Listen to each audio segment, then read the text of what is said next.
So I'm gonna try some backwoods engineering here. It works.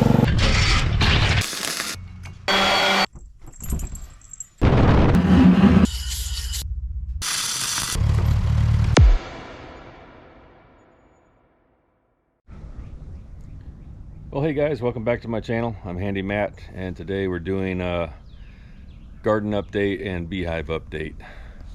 Right here, first of all, is the pear tree. It's actually doing really good. I got a few more branches I want to prune off down here. I'm trying to grow trunk right now, not branches.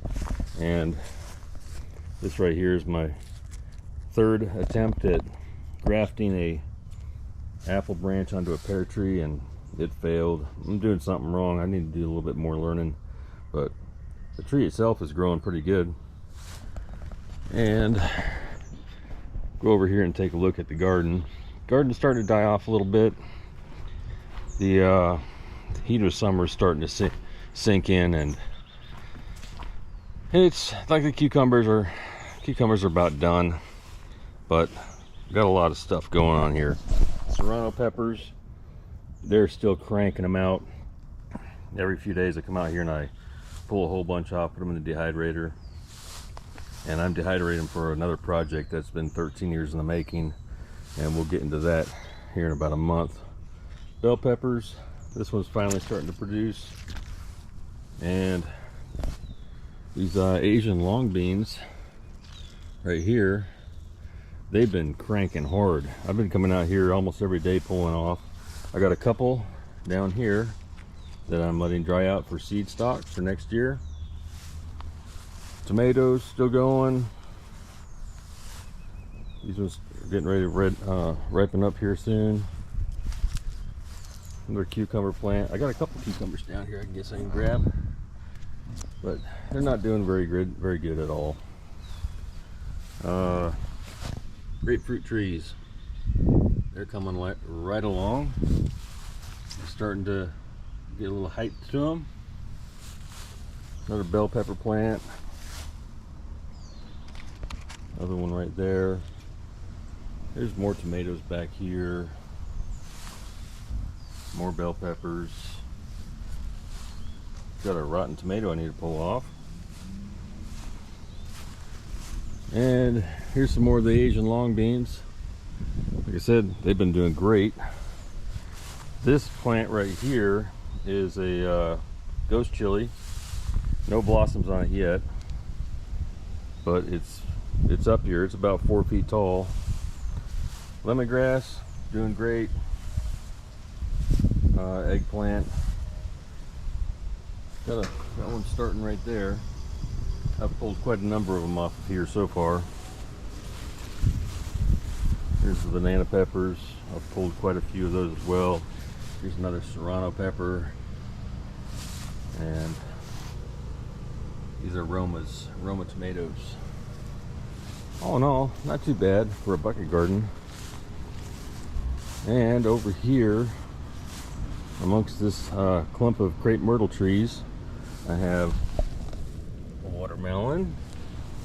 I have all the bitter melon growing up on the trellis here. I don't have any starch yet. I've seen a bunch of blossoms, but don't have any actual fruit starting to come up yet. Where we at? Another watermelon right here. I gotta come back here and trim back some of this growth here. This group of crepe myrtles right here, at about the 10-foot mark and up, they died, and the tree never put out any buds or anything this year, so it didn't flower at all.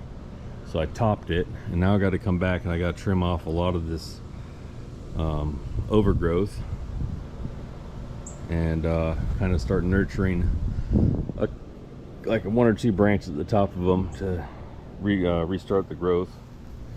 Watermelon here, another watermelon there. Biggest watermelon is over here. This sucker's about 8 inches in diameter or so.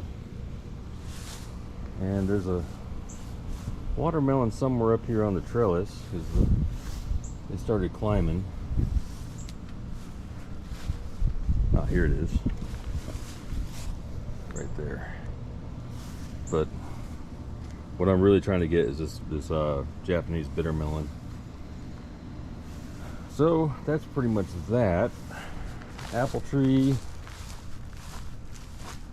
doing pretty good. This tree right here is going to come out someday soon, and the apple tree is going to replace it. And let's go talk about BeeHive, the BeeHive Shenanigans. So on April 26th, I split this hive. I put a double screen splitter board in here, and I successfully split the hive. And what happened next was kind of strange. So about 5 days after I split the hive, I noticed that the bottom box was swarming.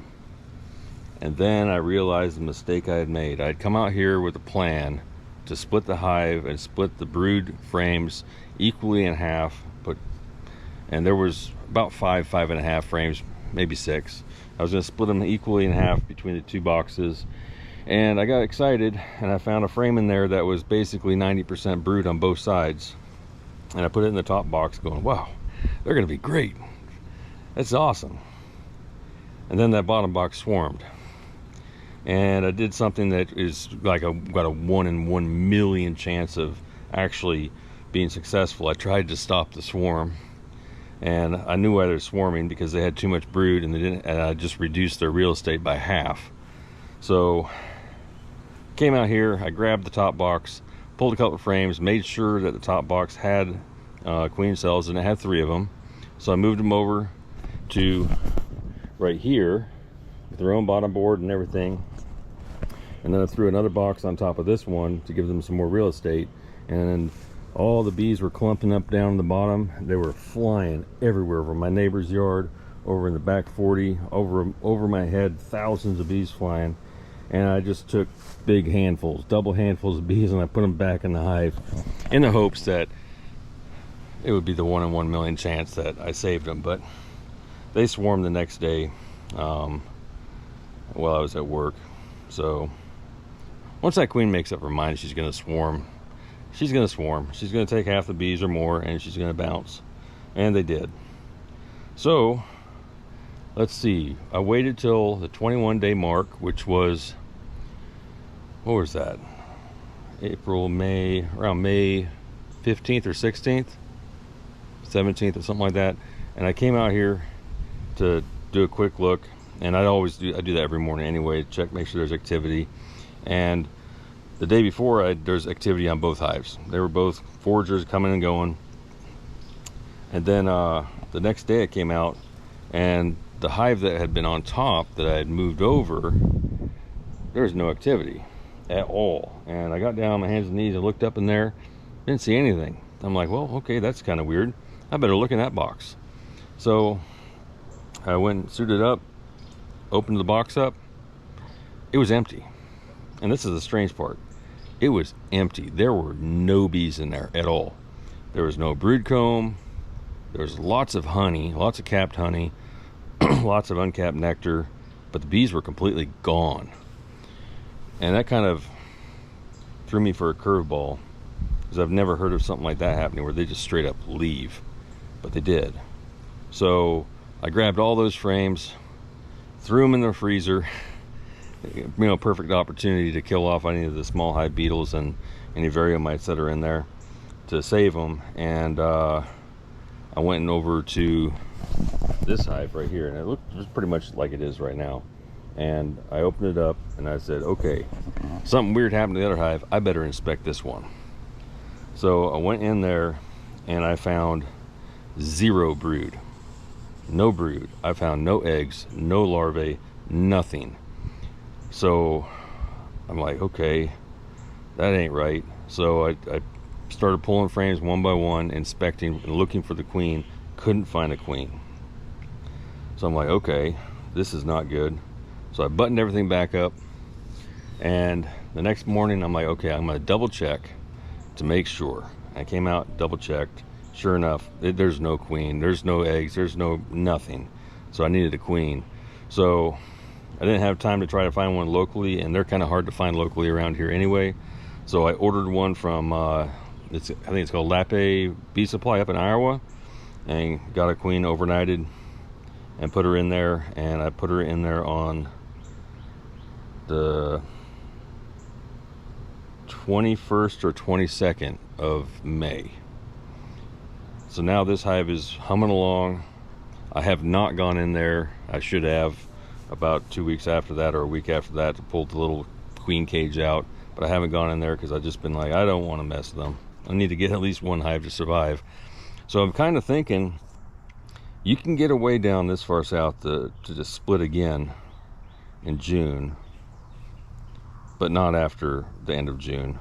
So I'm kind of thinking that if I want to try to roll into next year with 2 hives, which is what I really want to do, and I can't afford to buy a box of bees, and they're kind of drying up on supply anyway, I'm thinking I'm going to come in here and try to split it again. I got plenty of comb, plenty of drawn comb, tons of it. So I'm thinking I should do that. I'm going to make up my mind in a few days, but any of you beekeepers out there watching my videos, go ahead and chime in on the comments and let me know what you think. But I'm down in San Antonio area to kind of give you an idea of the climate and how long the actual season is down here. I think I can get away with it, but I wouldn't mind a little advice. But yeah, because I wanted to go into next year with 2 full hives and split again into 4 hives in March of next year, which would be ideal.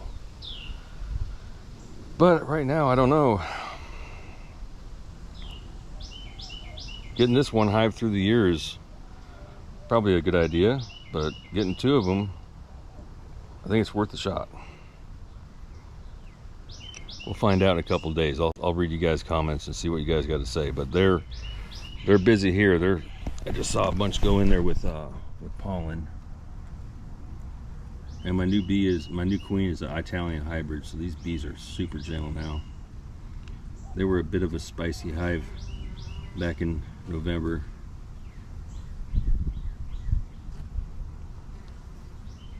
Yep, they're just in here doing what bees do. There's some more pollen, not much on that one, a little bit.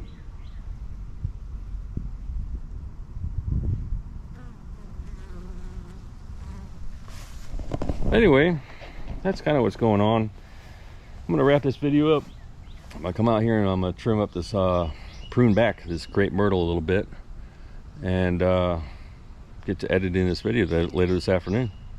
So anyway, thanks for watching. Best way to support this channel, hit that share button, hit the subscribe button, all that good stuff. You guys know what to do if you like my videos.